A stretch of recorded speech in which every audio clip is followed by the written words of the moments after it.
ቅበላ ቅንየስ ኩልኩም ስምዑ ሓደ ግዜ ህዝበ እሙራን አትዕይንት ወጰራልያስ ዘሰፍሁ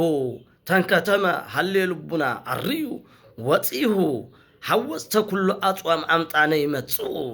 ነሁ በልባ ሓደ ግዜ እዚ ማለት እንታይ ማለት እዩ አቱም ናይዞም ዝሰፍሑ ገጠርን ከተማን ህዝቢ ኩልኩም ናይ ልቢ ሓሳብ ድልድል ቡንቶ ኩልኩም ዓርዩ አስተኻኽሉ ፈጽምኩም ጽረጉ ምኽንያቱ ኩሉ ዝግውንዩ ጎብነይቲ ዓዲ ጎብነይቲ ሃገር ኩሉ ዝግውንዩ አጽዋም ክመፁ እዮም እሞ ዓርዩ ንሶም እንታይ እዩ አትመብ ገጠራን ኣብ ከተማን ዘለኹም ህዝቢ መንገድኩም አስተኻኽሉ ድልድል አስተኻኽሉ ዓዲ ዝግውንዩ ስለ ተኽሊ ስለ ዝራእቲ ጎብነይቲ መኪና ሕዞም ክመፁ ስለልኾነ አስተኻኽሉ ማለት እዩ ንሶም ንወርቁ ደግሞ አቱም ህዝቢ ኣብ ገጠር ከተማን ዘለና ህዝቢ ልብና ሓሳብ ናይ ልብና ሓሳብ እናስተኻኸል